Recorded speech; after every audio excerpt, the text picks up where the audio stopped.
In a recent interview with Howard Stern, Eddie Vedder addressed the rivalry between himself and Kurt Cobain.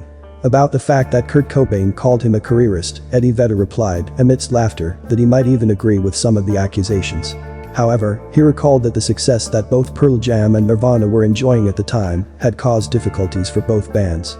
During the early 90s, Kurt Cobain was on record stating that he found Pearl Jam's music to be a fraudulent, commercial, and a careerist representation of rock being sold to kids, and in particular calling out Jeff and Stone's jockish backgrounds.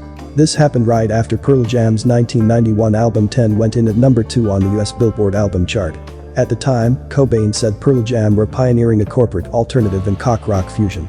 Now, in a new interview, Eddie talked about the sensitive subject on Howard Stern. I probably could have agreed with some of the things he said. We had a little bit of a difficult relationship with that reality. And that made us a little vulnerable. Talking about the success of the album 10, Eddie also added, it affected a few people in our town. We had a good scene here and it changed a little bit. Some of my crowd back in the day kind of held our band in great disdain. Some people in the world liked you, but some people resented it or just hated your music or whatever.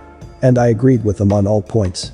Eddie went on to point out that some of the rivalry between grunge bands was also due to the fact that they all had some history in their local music scene. As an example, Pearl Jam's bassist Jeff Ament and guitar player Stone Gossard, having previously played alongside Mudhoney's Mark Harm and Steve Turner in Green River. One of my favorite Seattle bands was Mudhoney, and there was a little bit of a faction, with one side of Seattle music here, and ours didn't fit as well into that, which was fine. But also Mudhoney. I was so grateful to have those guys as friends. The only thing that bothered me about that alleged rivalry was because it was public and people were reacting to it. It wasn't like between us. There was a certain writer who pulled a quote of Jeff Ament's out and pulled a quote of Kurt's out, and that made for interesting press. But really, I always felt like it was us against the world, our town against the world, not our band against another band. He continued. I still think back and I've always been grateful that there was a real scene, there was music everywhere, and people were hanging out every night. After a show at the Crocodile Cafe when 3 or 4 bands would play, Girl Trouble or Melvins, there'd be an after party in someone's basement in this cool old house in Seattle that was kind of ramshackle, and then all of a sudden Nirvana's Chris Novoselic would be playing bass, and I'd be playing drums, and we're playing Beatles songs, with this guy from Fastbacks, Kurt Bloch playing. It was a time. On another interview with British newspaper The Sun, Eddie said the following about Cobain's comments. I don't think Kurt understood us at the time, but we became friends, and I'm glad we had some of the great conversations we had that I'm always going to keep up here.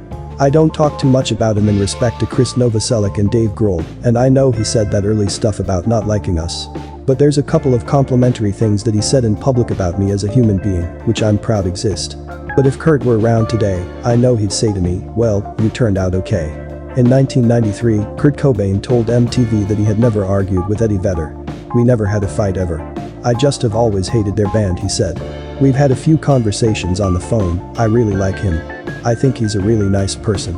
In the end, both bands ended up gaining legendary status, but their relationship wasn't always easy. Thanks for watching and see you on the next video.